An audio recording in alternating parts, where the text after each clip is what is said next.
Versteurende vrede. Dis nie noodwendig iets wat ons in ons huis beleef nie. In ons huis is dit juis die vrede wat versteur word. En dit gaan gewoonlik gepaard met ons 2 kinders en natuurlik ook partykeer met vinnig vleiende voorwerpe. Maar kan vrede iets anders versteur? Kan vrede chaos omvergooi? Kan vrede te midde van vrees 'n kalmte bring? Ja, dit kan. En as vrede iets anders versteur, verstom dit gewoonlik mense, want dit is 'n vrede wat ons verstand te bowe gaan. Dis 'n vrede te midde van storms, 'n vrede te midde van vrese, 'n vrede te midde van onsekerheid. Ons hoor dit so mooi in die Bybel in Filippense 4, waar daar staan in vers 6, dat ons dank en smeekgebede met God moet deel in gebed. En dan staan daar, en die vrede van God, wat alle verstand te bowe gaan, sal ons harte en gedagtes bewaak deur Jesus Christus. Dis 'n ander tipe vrede. Dis nie net 'n gemoedstoestand nie, maar dis 'n vrede wat 'n mens beleef en ervaar op 'n ander manier. Dietrich Bonhoeffer, wat 'n oorlog beleef het, wat trauma beleef het, hartseer van mense gesien het, sê, vrede is nie die afwesigheid van stryd nie, maar die teenwoordigheid van God. Karl Barth, die groot teoloog, het gesê, die vrede van God is God self.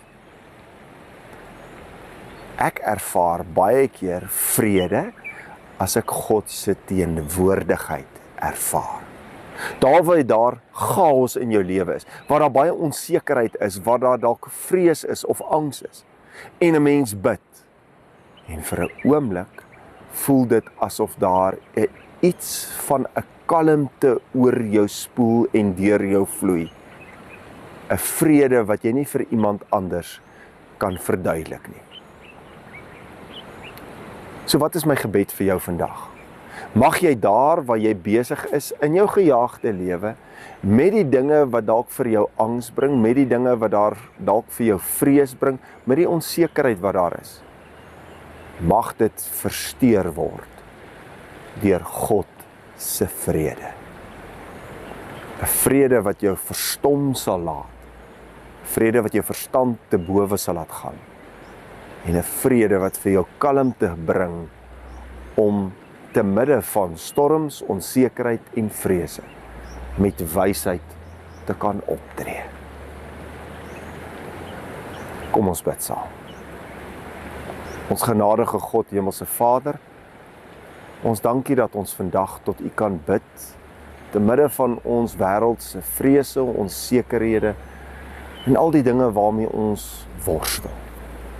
Ons gebed is, Vader, vandag eenvoudig. Laat U vrede deur ons vloei, dat ons U teenwoordigheid beleef, en laat daar 'n kalmte oor ons spoel. Ons bid dit in Jesus Christus se naam alleen, die Vredevors. Amen. Dankie dat jy vandag weer ingeskakel het hier by die kerk aanlyn. Indien dit vir jou moontlik is, jy weet al, deel hierdie evangelie met ander. Dalk is daar net iemand daar buite wat weer nodig het om te hoor dat hulle in God se teenwoordigheid vrede sal ervaar. 'n Vrede wat dalk onsekerheid en vrese kan versteur. Tot 'n volgende keer.